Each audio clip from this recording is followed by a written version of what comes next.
코로나가 완전히 끝나지 않은 상황이지만 저는 요즘 조심스럽게 다시 교회 모임을 시작하면서 이 코로나 시대를 한번 되돌아보며 생각해 봅니다. 여러분도 아마 그런 시간들이 아마 지금 여러분의 삶에서 종종 있을 거라고 생각합니다.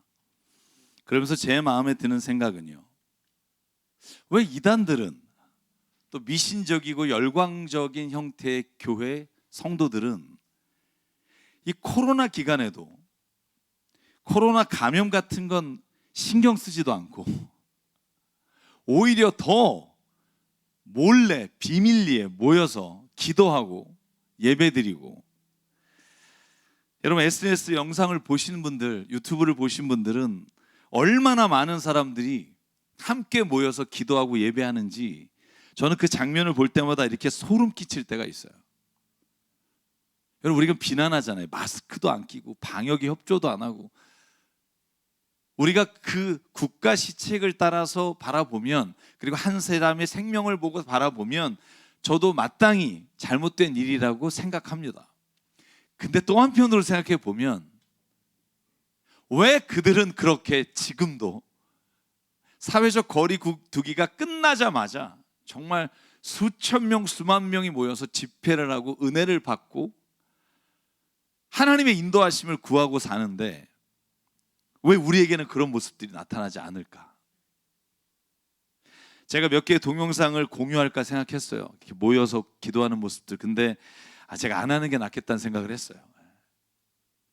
다만 오늘 제 자신도 회개하면서 함께 나누고 싶은 말씀은, 오늘 우리가 다시 주님 앞에 어떻게 나아가 예배드리며 살아가야 될지를 결정해야 된다고 믿습니다.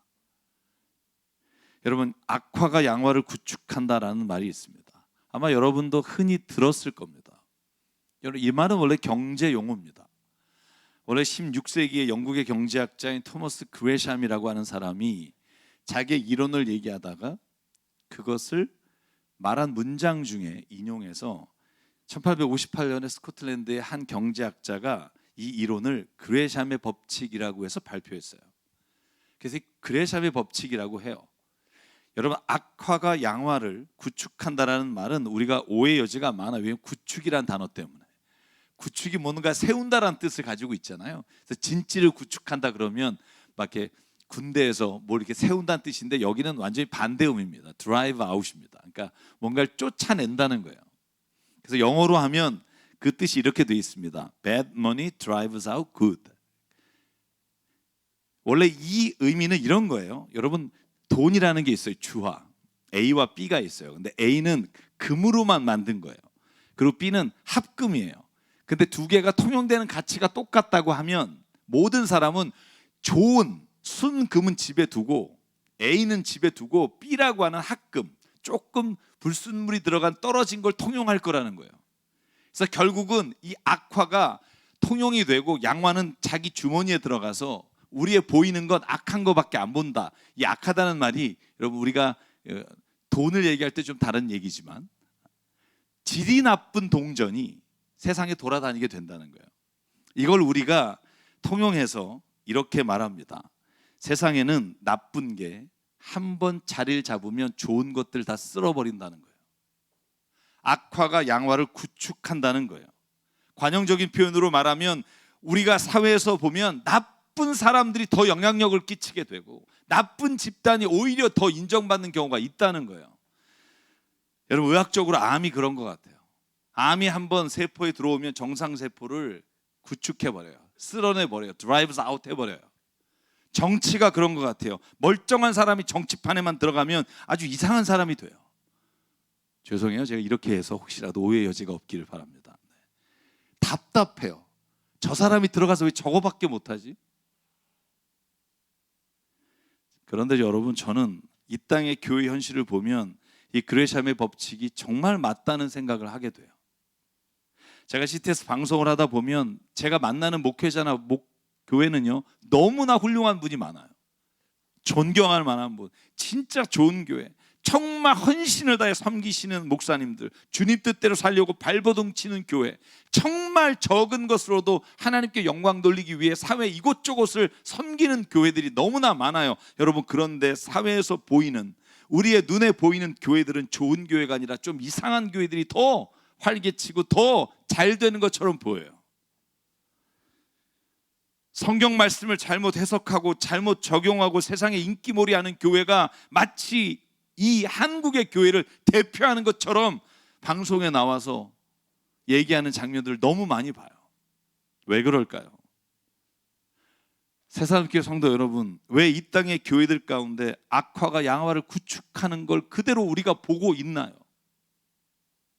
왜 우리가 그런 교회들에게, 정말 좋은 교회, 세상을 향한 빛이 되는 교회가 그렇게 많음에도 불구하고 왜 우리의 눈에는 악화된 교회가 그렇게 많이 보이는 걸까요? 저는 오늘 이 말씀을 좀 나눠보려고 해요. 왜 그럴까? 그리고 이걸 어떻게 하면 우리가 세상에서 이겨낼 수 있을까? 여러분, 저희가 읽은 사도 바울이 쓴 갈라디아서 말씀은요, 갈라디아 교회에 쓴 바울의 피 맺힌, 절규 맺힌 편지예요. 여러분, 이걸 그냥 이건 복음에 관한 거야, 이건 믿음에 관한 거야 라고 읽지 마시고요, 한번 제가 1장부터 5장까지를 오늘 제가 말씀드린 걸로 읽어보세요. 다르게 와요. 여러분, 갈라디아라는 곳은요, 지명이 아니에요. 지역의 이름입니다. 갈라디아 그러면 거기 안에는 수많은 도시들이 있어요. 마치 서울시의 용산, 죄송해요, 용산이 제일 먼저 나오죠. 네. 뭐 금천 뭐 이런 것처럼 그 안에 있던 지역이 이고니온, 루스드라, 더베 이런 교회들이 있던 곳이 갈라디아 지역이에요. 그런데 여러분, 사도 바울이 첫 번째, 사도행전 14장에 보면 첫 번째 선교지로 소아시아에 들어갔을 때 처음 열매를 맺은 교회들이에요. 얼마나 바울에게는 감격이 되는 교회겠어요. 자기가 선교 여행을 가서 그 소아시아의 교회를 세운 거의 첫 번째 교회. 여러분, 루스드라는 읽어보면 여러분 거의 말씀을 전하다 죽을 뻔하잖아요. 절벽에서 밀어버렸는데 여러분, 복음 전하다가 바울이 다시 살아나서 복음을 전했던 곳, 여러분 이 지역이 갈라디아 교회, 갈라디아 지역이에요. 여러분, 그런데 갈라디아서를 읽어보면 바울이 전했던 그 복음은 사라졌어요. 바울이 전한 복음은 이제는 다 뒤로 밀려나고 엉뚱한 다른 복음을 전할 뿐만 아니라 바울을 적대시하고, 그래서 진짜 순수한 예수의 말씀을 잊어버리고 율법으로 사람을 정죄하고 판단하는 교회가 돼버린 거예요. 와, 얼마나 안타깝겠어요. 그래서 여러분 1장부터 바울은 이렇게 시작해요. 6절, 여러분을 그리스도의 은혜 안으로 불러주신 분에게서 여러분이 그렇게도 빨리 떠나 다른 복음으로 넘어가는 데는 나는 놀라지 않을 수 없습니다. 와, 어떻게 내가 그 몇 년 사이에 여러분은 다른 복음에 완전히 휩싸여졌습니까? 라고 묻는 거예요. 7절, 실제로 다른 복음이 있는 것은 아닙니다. 복음이란 하나입니다. 다만 몇몇 사람이 여러분을 교란시켜 그리스도의 복음을 왜곡시키려고 하는 것뿐입니다. 그러나 우리들이나 또는 하늘에서 온 천사일지라도 우리가 여러분에게 전한 것과 다른 복음을 여러분에게 전한다면 마땅히 저주를 받아야 합니다. 어조가 굉장히 세요. 자기의 피 맺힌 전도로 맺어진 교회들이 이단에 넘어가고 다른 복음에 빠져서 헤매는 걸 보니까 견딜 수가 없는 거예요. 여러분 3장에 가볼까요? 3장 1절에 이렇게 되어 있어요. 어리석은 갈라디아 사람이야. 여러분, 편지에 이 정도면요, 이건 굉장한 어조입니다. 만나서 얘기 어리석냐 하고 제가 여러분에게 편지로 어리석은 집사님에게 이러면 느낌이 달라요. 이건 달라요. 이 어리석은 갈라디아 사람들아, 바울이 지금 한탄하는 거예요. 그게 들리기를 바래요. 어리석은 갈라디아 사람들아, 예수 그리스도께서 십자가에 못 박히신 모습이 여러분의 눈앞에 선한데 누가 여러분을 홀리고 있습니까? 눈물로 쓰는 거예요. 나는 여러분에게 이 한 가지만 알고 싶습니다. 여러분은 율법의 행위로 성령을 받았습니까? 그렇지 않으면 믿음의 소식을 들어 성령을 받았습니까? 여러분은 그렇게도 어리석습니까? 성령으로 시작했다가 이제 와서 육체로 끝마치려고 합니까? 이 바울의 말씀이 우리에게도 들리길 바라요. 성령으로 시작하고 믿음으로 시작하고 은혜로 시작했다가 율법으로 시작하고 정죄로 시작하고 판단하며 여러분의 교회를 망치겠습니까? 여러분, 오늘 저희가 읽은 갈라디아 4장에 오면 그 한탄이 이제는요 염려로 바뀌어요. 9절 볼게요. 지금은 여러분이 하나님을 알 뿐만 아니라 하나님께서 여러분을 알아주셨습니다. 그런데 어찌하여 그 무력하고 천하고 유치한 교훈으로 되돌아가서 또다시 그것들에게 종노릇 하려고 합니까? 여러분이 날과 달과 계절과 해를 지키고 있으니, 다시 말하면 세상이 말해주는 그 율법이 말하는 제사와 율법이 말하는 격식에 갇혀서 사람이 아니라 그 종교적인 행위를 하고 있으니 내가 여러분을 위해 수고한 것이 헛될과 염려가 됩니다. 오히려 구원을 시키려 갔다가 오히려 여러분들이 구원에서 멀어지는 자가 될까 두렵습니다. 여러분, 그런데 갈라디아 교회는 처음부터 그런 교회가 아니었다는 거예요. 여러분, 오늘 저희가 읽은 본문의 12절 말씀부터 보면 사도 바울이 왜 갈라디아 교회, 그 지역에 있는 교회를 향해서 이렇게 안타까움을 갖냐 하면, 자기가 예수 믿는 사람을 잡으러 다니고 그리고 그 사람들을 핍박했던 그 부족한 사람을 용납해주고 받아줬던 교회였기 때문이에요. 여러분, 한번 생각해 보실래요? 우리 교회에 만약에 예수 믿는 사람 핍박하고 막 텔레비전에서 교회를 막 욕했던 사람이 어느 날 갑자기 와서 전도한다고 앉아있으면 우리가 곱게 볼까요? 언제까지? 확신이 들 때까지는 의심의 눈초리로 볼 거예요. 혹시 여기에 추수꾼으로 온 게 아닌가? 뭐 이런 생각하게 될 거예요. 여러분, 갈라디아 4장 12절에 오늘 말씀에 사도 바울이 이렇게 말해요. 형제자매 여러분, 내가 여러분과 같이 되었으니 여러분도 나와 같이 되기를 바랍니다. 이게 무슨 말이에요? 여기는 이방인 지역이에요. 이방인들 지역에 가서 복음을 전할 때 사도 바울은요, 유대인에게만 필요한, 유대인에게만 적용됐던 할례나 그리고 예수님을 믿을 때 필요하다고 주장하는 것들을 다 거절했어요. 그리고 이방인들에게 찾아가서 그들에게 필요한 복음을 전했어요. 내가 여러분과 같이 됐어요. 그리고 여러분이 나와 같이 되길 바랍니다. 이 말은 뭐 할례를 받아 달라는 게 아니라 나와 같이 주님의 그 은혜로, 주님의 그 사랑에 충만해서 살기를 원합니다. 그런데 13절, 여러분은 정말, 내가 정말 감사하는 게 있어요. 그게 뭐냐 하면, 내가 여러분에게 처음 복음을 전하게 된 이유가 육체에 병들었기 때문입니다. 여러분, 저는요 성경을 정말 그래도 나름대로 많이 읽었는데 이 본문을 처음 본 것 같아요. 내가 복음을 전하게 된 건 내 육체의 병 때문입니다. 여러분, 혹시 교회 나올 때 육신의 질병 때문에 나온 분도 있을 거예요. 아니면 자녀의 문제 때문에 나온 분도 있을 거예요. 아니면 다른 어떤 문제를 해결받으러 온 분이 있을 거예요. 사도 바울처럼 내가 그렇게 왔더라도 결국에 우리가 만나야 될 건 십자가의 예수 그리스도의 은혜인 줄 믿습니다. 그 자리까지 자기가 갈 수 있도록 도와준 게 누구냐? 갈라디아 교인이라는 거예요.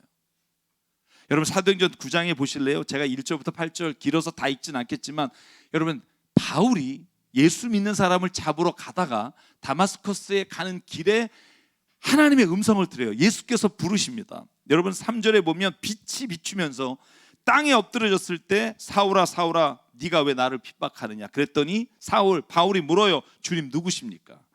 나는 네가 핍박하는 예수다. 그리고 나서 7절에 보니까 동행하는 사람들은 소리를 들었으나 아무도 보이지는 않았어요. 그런데 사울에게는 그가 눈이 멀게 되는 일이 일어나요. 그가 눈이 멀어서 다마스커스에 갔을 때 아나니아라고 하는 선지자가 주님으로부터 명령을 받아서 사도 바울의 눈을 벗겨줘서 그가 보게 돼요. 저는 아마 이 이야기도 여기에 포함되어 있다고 생각해요. 내가 육체에 병들어서 복음을 접하게 됐고 예수님을 믿게 됐다. 그런데 그게 오히려 흠이 될 수도 있다. 내가, 왜냐하면 예수 믿는 사람을 잡아 죽이던 사람이었으니까 흠이 돼서 여러분이 나를 멸시하거나 배척하거나 업신 여길 수도 있는데, 여러분이 나를 너무나 웰컴 해줬다는 거예요. 너무나 반갑게 받아줬다는 거예요. 여러분, 그래서 14절에 이렇게 되어 있습니다. 그리고 내 몸에는 여러분에게 시험이 될 만한 것도 있었는데 여러분은 나를 멸시하지 않고 외면하지도 않았습니다. 여러분은 나를 마치 하나님의 천사와 같이 그리스도 예수와 같이 영접해 주었습니다. 이런 교회였다는 거예요. 아름다운 교회. 교회에 은혜가 없으면 제일 많은 게 뭔지 아세요? 뒷담화예요. 뒷담화. 저는 그걸로 판단해요. 교회가 은혜가 지금 없구나. 그러면 뒤로 들리는 얘기가 정말 많아져요. 여러분 잘 모르시죠? 저도요 FBI처럼 다 들려요. 근데 저는 그걸 가지고 누가 그랬다, 그건 별로 중요하지 않아. 우리에게 지금 은혜가 떨어졌구나. 저는 이 뒷담화, 누구에 대한 이야기를 하는 것 자체가 우리의 믿음에 있어서 하나님의 주신 은혜가 떨어졌다는 바로미터로 봐야 된다고 생각해요. 어느 누구 한 사람의 잘못이 아니라 우리에게 하나님의 은혜와 사랑이 떨어졌구나. 사랑하는 성도 여러분, 그렇게 아름다운 교회였어요. 힘들고 어려운 자, 오히려 배척당하는 사람이 위로받고 그 공동체에 들어갔던 교회. 그런데 지금은 아니에요. 율법과 행위로 정죄하고 판단하는 교회가 됐어요. 그것뿐만 아니라 바울도 잘못된 자라고 말하는 사람을 용납하게 됐어요. 그래서 바울과 갈라디아 교회가 멀어지게 됐어요. 저는 갈라디아 4장 15절 16절 이 말씀이 오늘 저에게 주신 말씀 같고 여러분에게 주신 말씀이 되길 바라요. 같이 한번 읽을게요. 15절 16절 시작. 그런데 여러분의 그 감격이 지금은 어디에 있습니까? 나는 여러분에게 증언합니다. 여러분 할 수만 있었다면 여러분의 눈이라도 빼어서 내게 주었을 것입니다. 그런데 내가 여러분에게 진실을 말하기 때문에 여러분의 원수가 되었습니까? 아멘. 묻는 거예요. 여러분의 감격은 어디 갔습니까? 제가 다시 한번 우리 성도님들에게 여쭙고 싶어요. 가정에 있는 분, 오늘 이 자리에 나온 분, 여러분 처음 하나님을 만났을 때, 처음 교회에서 주님을 만났을 때 그 감격이 다시 회복되기를 주의 이름으로 축복합니다. 그 감격이 있어야 우리가 정말 신앙생활 할 때 지치지 않아요. 저는 늘 말해요. 언제까지 목회하시겠습니까? 저에게 방송에나 어디에나 묻는 분이 많아요. 그때 꼭 말해요. 제게 더 이상 예배드리고 목회하는 게 기쁨이 되지 않으면 저는 떠나겠습니다. 제가 여러분에게 목요 기도회 때 그런 말씀 드렸어요. 오신 분이 없어서 듣지 못하셨겠지만 제가 목요 기도회 지금 17회, 제가 이제 콘티를 짜다 보면 이제 횟수를 다 정해서 겹치지 않게 하려고 최대한 이제 거의 하루 종일 콘티를 짜고 연습을 해요. 근데 7주 동안 딱 한 명 오셨어요. 한 명도 안 오다. 그때 저한테 그러셨어요. 많은 분들이 이 기도회를 꼭 해야 됩니까? 그래서 제가 그때 말씀드렸어요. 우리가 해서 해도 되고 안 해도 되는 일이 있습니다. 우리가 그걸 얘기해서 우리가 협의해서 안 해도 되고 해도 되는 일이 있습니다. 그런데 같이 합의해서 해도 되고 안 되는 일에 기도는 들어가지 않아요. 예배는 들어가지 않아요.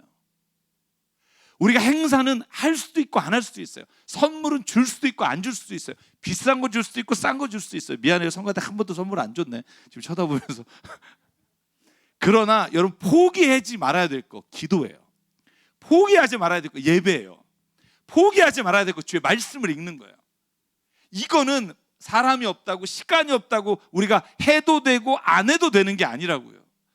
여러분 저는 코로나 기간 동안 저희 교회는 단 한 번도 새벽 기도를 멈춘 적이 없어요. 제가 말씀드렸어요. 어차피 우리 교회 몇 명도 오지 않아서 코로나 감염 어렵다. 새벽 기도는 쭉 합시다. 그리고 목회자분들도 말했어요. 우리가 기도할 수 있지 않냐. 아무도 안 와도. 나는 사실 솔직히 말해서 그 시간에 안 오면 기도 시간을 내기가 쉽지 않아서 그 시간을 놓치고 싶지 않다. 사랑하는 여러분, 본문에서 사도 바울의 마음이 어떤 마음일까요? 왜 믿는 사람들, 왜 처음 감격을 잃어버리고 왜 주님의 은혜가 아니라 다시 인간의 마음으로 돌아가게 될까? 거기에 하나님을 찾는 시간이 없기 때문이에요. 여러분 그런데요, 사도 바울은요 왜 갈라디아 교회가 이렇게 됐는지의 이유를 설명해요. 오늘 그 말씀을 나누고 싶어요. 왜 당신의 교회가 그렇게 됐는 줄 아십니까? 오늘 사도 바울이 본문의 말씀 17절에 말합니다. 제가 읽을게요. 위에서 내가 말한 사람들이 여러분에게 열심을 내는 것은 좋은 뜻으로 하는 게 아닙니다. 여러분을 내게서 떼어놓으려고 여러분으로 하여금 자기네들의 열심을 따르게 하려는 것입니다. 그런데 그들이 좋은 뜻으로 여러분에게 열심을 낸다면 그것은 내가 여러분과 함께 있을 때뿐만 아니라 언제든지 좋은 일입니다. 보십시오. 열심을 내는데 나쁜 뜻을 가지고 열심을 내는 사람이 좋은 뜻을 가진 사람보다 훨씬 더 열심을 낸다는 거예요. 여러분 이런 말 있잖아요. 이단에게 배울 점은 딱 하나다. 열심 내는 거. 여러분 왜 이단은 열심을 낼까요? 왜 신비주의적이고 열광주의적으로 성경에서 벗어난 사람들은 열심을 낼까요? 생각해 보셨나요? 왜 열심을 내냐면요, 자기네들이 정당하다는 걸 보이고 싶어서요. 여러분, 그런데 진짜 주의 말씀을 따르고 주님의 은혜 가운데 있는 사람들이 왜 열심을 안 내는 줄 아세요? 자기들이요 이미 얻었다고 생각하기 때문이에요. 여러분, 지난 코로나 시기를 되돌아볼까요? 많은 이단과 열광주의적이고 신비주의적인 교회의 주님의 말씀보다는 인간의 말이 훨씬 더 많은 데가 열심을 냈어요. 여러분, 코로나 기간 동안에 만 교회가 문을 닫았다고 통계를 내요. 그런데 이단은 더 늘었어요. 왜냐하면 몰래. 그리고 열광주의적인, 죄송해요, 정치주의적인 이념을 가진 집단은 더 많아졌어요. 왜? 정당화해야 되니까. 사랑하는 여러분, 저는요 오늘 그래서 말씀드리고 싶은 내용은 하나예요. 여러분, 왜 세상이 변하지 않는 줄 아세요? 왜 교회가 주님이 원하시는 모습으로 세상 가운데 비춰주지 않을까요? 악화가 양화를 구축했기 때문이에요. 나쁜 게 좋은 걸 오히려 몰아냈기 때문이에요. 오늘 사도 바울이 거기에 대해서 뭐라고 말씀하시는 것 같아요? 저는 사랑하는 성도 여러분, 당신 곧 주의 복음을 진실하게 믿는 자들이 열심을 내주십시오. 그래서 이 땅에 보이는 교회가 나쁜 교회가 아니라 좋은 교회가 세상 사람의 눈에도 하나님의 눈에도 뜨이게 해주십시오. 정말 당신들이 갖고 있는 그 순수함을, 아유 저 더러운 것 내가 안 보고 살아야지가 아니라 진짜 이 복음을, 하나님이 주신 이 놀라운 은혜를 세상 가운데 하나님의 마음으로 내가 살아가기를 원합니다. 그렇게 살아주십시오. 저는 이 말씀이 저와 여러분에게 주시는 하나님의 음성인 줄 믿습니다. 여러분, 제발 그래서 이 땅에 사람들이 바라볼 때 정말 좋은 교회, 예수의 말씀이 살아내는 교회가 눈에 띄고 그 교회가 세상을 변화시키는 능력으로 채워지도록 하나님이 열심히 저와 여러분의 있기를 주의 이름으로 축복합니다. 사랑하는 성도 여러분, 왜 세상이 이 모양 이 꼴이냐, 왜 교회가 점점 이상해지냐 하고 내 입으로 말하는 건 어렵지 않아요. 그 한탄의 소리를 내는 건 어렵지 않아요. 그런데 변화시키는 것, 애쓰고 힘내지 않으면, 열심을 내지 않으면 불가능해요. 오늘 제가 회개하면서 말합니다. 사랑하는 주의 여러분, 이 모이며 주께 나와 예배하며 기도하며 세상을 주님의 뜻 가운데 바꾸는 일에 저와 여러분의 열심을 내는 은혜가 있기를 주의 이름으로 축복합니다. 질문 하나 할게요. 주님을 위해, 복음을 위해 당신이 진정 헌신이란 단어가 내 마음에 와닿을 정도로 오늘 살아가고 있습니까? 주의 그 마음이 내 안에 열정이 되어 하나님 마음으로 살아가는 은혜가 있습니까? 주님, 요즘 제 기도가 그래요. 제발 양화가 악화를 구축하게 해주십시오. 선한 교회, 좋은 그리스도인이 나쁜 생각과 나쁜 말씀을 전한 자를 물리치게 도와주십시오. 사랑하는 여러분, 왜 그러면 우리가 이런 열심을 내야 합니까? 사도 바울은 우리에게 이렇게 직접적으로 말하진 않으나 성경을 보면 하나님이 우리를 구원하시는 일에 열심을 내고 계시기 때문이에요. 여러분, 열왕기하 19장에 보실래요? 여러분, 이스라엘이 멸망하고 이스라엘이 이방인의 침략을 받아서 굉장히 힘들고 어려울 때 복음을 외치세요. 생명의 말씀을 외칠 때 이렇게 외치신다는 거 아세요?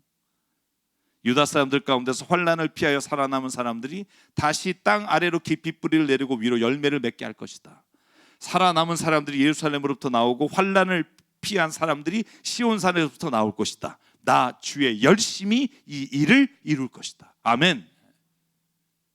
너네들은 할 수 있는 게 없을 거야. 그러나 나 주의 열심히 오늘 너를 시온의 땅으로 이끌어 줄 것이고 너가 멸망한 자리에 회복시켜 줄 것이다. 나 주의 열심히 오늘 너희를 살리게 될 것이다.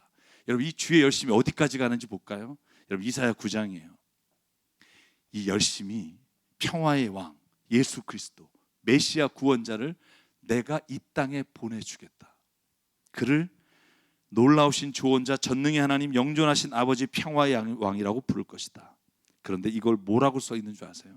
7절, 그의 왕권은 점점 더 커지고 나라의 평화도 끝없이 이어질 것이다. 그가 다윗의 보좌와 왕국 위에 앉아서 이제부터 영원히 공평과 정의로 그 나라를 굳게 세울 것이다. 여기만 한번 빨간 글씨만 읽어볼까요? 시작. 만군의 주님의 열심이 이것을 반드시 이루실 것이다. 아멘. 너희들이 만약에 이 일을 받아들이지 않고 일하지 않아도 나 만군의 주가 이 일을 열심으로 이룰 것이다. 할렐루야. 왜 우리가 주를 위해 헌신하고 열심을 내야 합니까? 그분이 그 아들을 십자가에 죽이시까지 그 열심으로 우리를 구원해 주셨기에, 오늘도 한 사람을 구하기 위해 열심으로 주님이 우리를 인도하고 계시기에, 사랑하는 여러분, 우리가 주님의 열심을 오늘 배우기를 주의 이름으로 축복합니다. 저는 교회가 이제 7월 첫 주가 저희 창립 15주년이에요. 지금 여러 가지를 생각하고 있어요. 그런데 정말 바라기는 저희 교회가 제 생각으로 인해 잘못된 것들이 참 많다고 생각해요. 그게 뭐냐 하면, 목회를 하면서 제가 어렸을 때부터 본 교회가 너무나 배려가 없고 너무나 존중이 없는 교회를 보면서 자라서 그런지, 저는 배려와 존중이 있는 교회를 세워보고 싶었어요. 강요하지 않고 자율적으로 뭔가 자기가 은혜 받은 대로 행하는 교회. 그래서 정말 열심과 헌신에 대한 강조가 마치 목회자에 대한 혹은 어떤 이익을 위한 강조처럼 보이지 않게 하고 싶었어요. 그런데 제가 솔직히 말해요, 실패했어요. 왜냐하면 인간이 자율적으로 헌신한다는 한계가 있다는 걸 제가 역력히 보기 때문이에요. 시간이 지나면서 깨달은 게 뭐냐 하면, 독려하고 어깨 동무하고 이끌어가고 같이 힘을 내자고 으쌰으쌰 하는 교회가 돼야 된다는 거예요. 같이 힘을 내자고 손을 잡아주는 교회가 돼야 한다는 거예요. 이성적이고 합리적이고 배려하고 존중하는 거 너무 좋은데, 그러다 보니 우리에게는요, 주를 향한 열심마저도 그렇게 돼버렸다고요. 사랑하는 성도 여러분, 그래서 사도 바울이 갈라디아서 2장 21절에 이렇게 고백합니다. 나는 하나님의 은혜를 헛되게 하지 않습니다. 의롭다고 하여 주시는 것이 율법으로 되는 것이라면 그리스도께서는 헛되이 죽으신 것입니다. 사랑하는 성도 여러분, 저와 여러분이 그 하나님의 은혜를 헛되지 않게 하는 놀라우신 역사가 우리 가운데 일어나길 주의 이름으로 축복합니다. 그래서 저 로마서 12장 말씀을 다시 한번 읽게 돼요. 사도 바울이 한 말씀이에요. 열심을 내어서 부지런히 일하며 성령으로 뜨거워진 마음을 가지고 주님을 섬기십시오. 소망을 품고 즐거워하며 환난을 당할 때에 참으며 기도를 꾸준히 하십시오. 성도들이 쓸 것을 공급하며 손님 대접하기를 힘쓰십시오. 여러분, 이 말씀이 오늘 코로나가 지나가는 시점에 다시 한번 주님이 우리에게 주시는 말씀이 되기를 주의 이름으로 축복합니다. 제가 부탁드릴게요. 2022년과 다가올 23년 지금보다 딱 2배만 열심과 헌신을 내길 바라요. 자, 한번 따라해 볼까요? 딱 2배만. 나갔지 않아서 힘들어요. 근데 딱 2배만. 내가 진짜 한 번 나왔다면 2번. 왜냐하면요, 저는 제가 원칙이 있어요. 저는 제가 갈 자리와 지킬 자리가 있다면 그건 놓치지 않겠다는 거예요. 그게 왜냐하면 제가 은혜도 받는 거지만 그 자리를 이끌어가는 사람들에게 힘이 되기 위해서요. 한국교회가 왜 이렇게 되었나? 저는 진짜 참 마음이 많이 아픈데 저도 문제 한 사람이라고 생각해요. 우리 교회가 진짜 세상을 향해 헌신하고 나가는 일에 열심을 내지 못했구나. 여러분, 그래서 부탁드려요. 저희 교회 세교우들이 정말 많이 오세요. 그 성가대, 주차 모임, 큐티 모임 리더, 그리고 당장 카페를 지금 운영해야 될 분들, 너무나 같이 일해줄 사람이 필요해요. 예전엔 제가 그랬어요. 적어내게 하고. 근데 그냥 여러분, 그냥 우리 목사님들이 전화하면 그냥 아멘하고 순종하시길 주의 이름으로 축복해요. 얼마나 힘드신데요. 목회 힘드세요.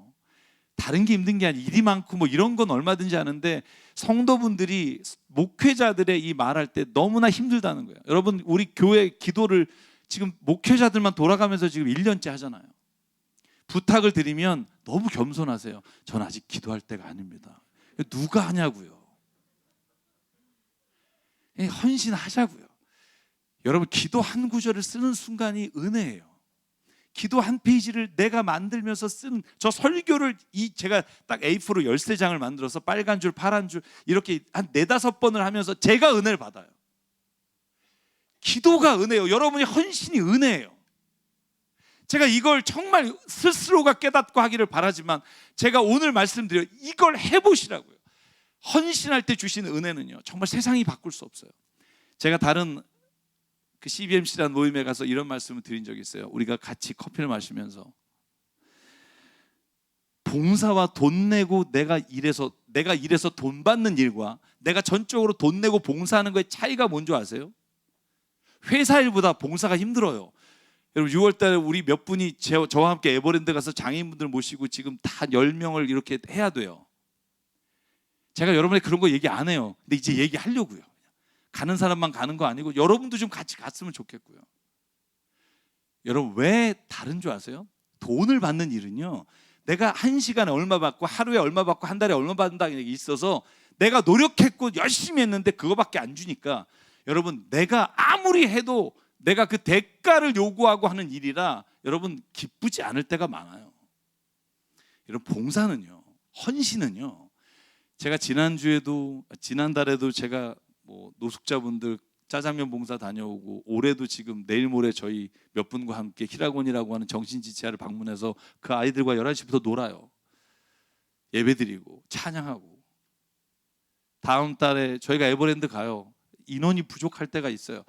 여러분 그런데요, 그거 할 때 내가 돈 더 드리고 시간이 더 걸리면 더 행복해요. 왜? 그분들의 기뻐하는 얼굴을 보니까. 돈을 받고 일하는 것보다 내가 정말 스스로 주님의 마음으로 가는 곳은요, 여러분의 얼굴을 다르게 만들어요.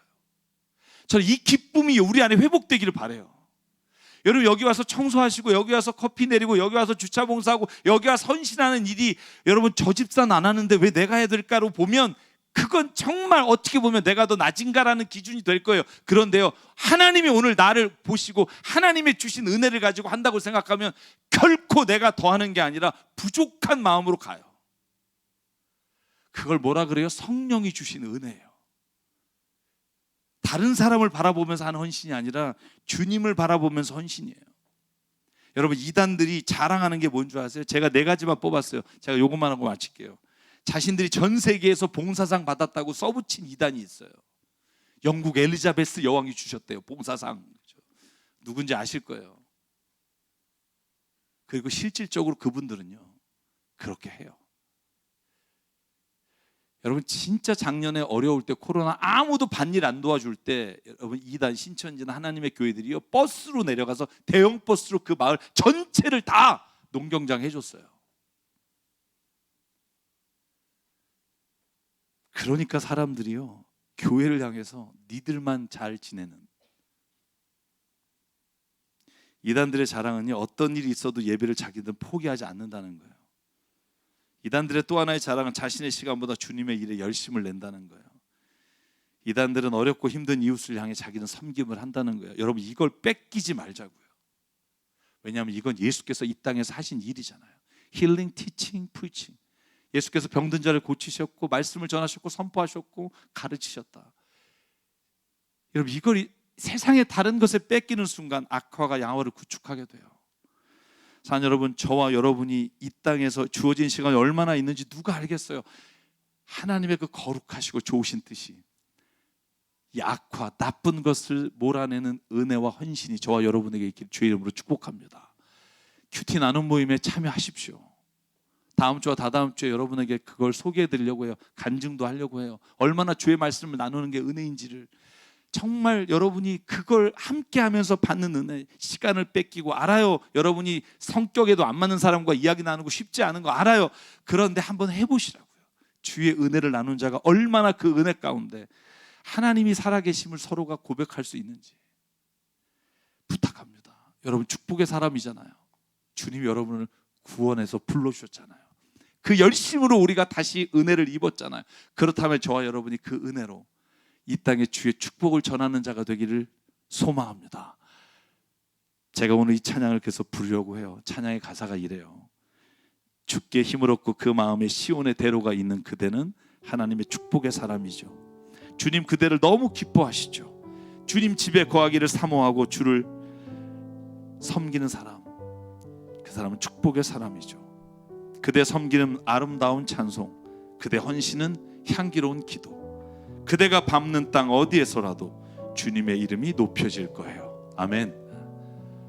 저는 저와 여러분이 가는 곳에 이 주님의 열심으로 세상이 정말 변하고 하나님의 높임이 세상 가운데 선포되기를 축복합니다.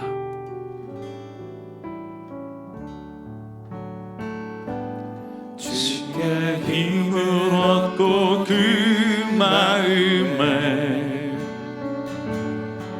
시온의 대로가 있는 그대는 하나님의 축복의 사람이죠. 주님 그대를 너무 기뻐하시죠. 주의 집에 거하기를 사모하고 주를 항상 찬송하는 그대는 하나님의 축복의 사람이죠. 주님 그대를 너무 사랑하시죠. 우리 옆에 분을 축복할까요? 그대 섬김은 아름다운 찬송, 그대 충신은 향기로운 기도, 그대가 밟는 땅 어디에서라도 주님의 이름 높아질 거예요. 우리 일어나서 한 번 더 고백할게요. 주께 힘을 얻고 그 마음에 시온의 대로가 있는 그대는 하나님의 아멘 축복의 사람이죠. 주님 그대를 너무 기뻐하시죠. 주의 집에 거하기를 사모하고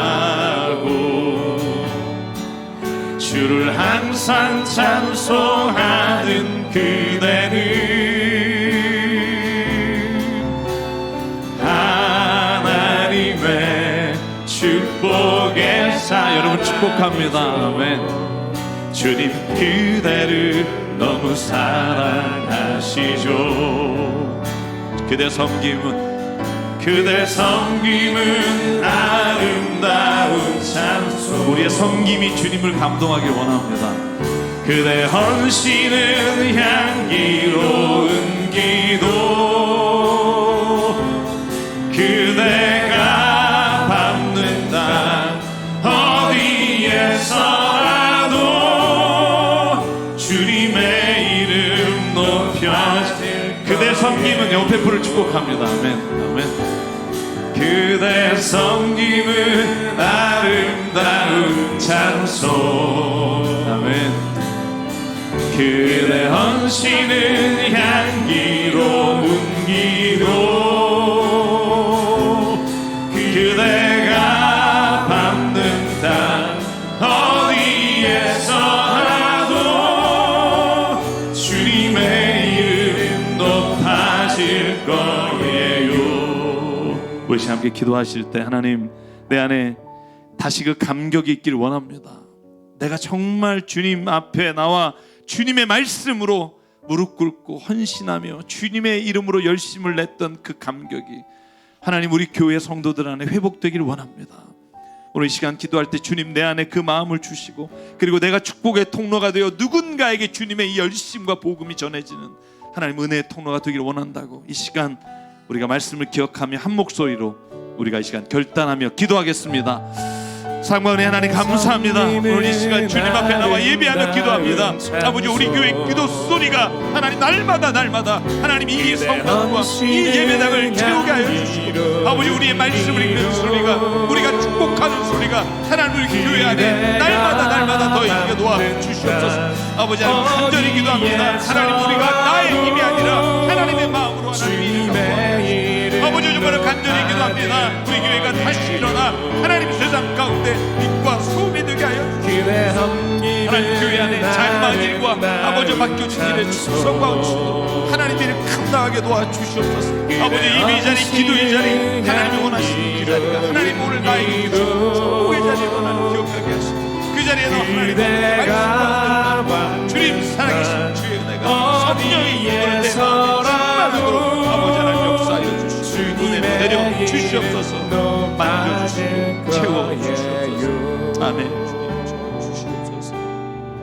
사랑과 은혜 하나님, 우리가 세상 일에는 주어진 만큼 최선을 다하면서도 주님이 생명을 주시고 구원을 허락하신 이 자리에 하나님의 열심과 헌신을 다하지 못해 세상의 나쁜 생각과 나쁜 의도로 채워지는 많은 사람들이 이 자리를 차지하는 걸 바라봅니다.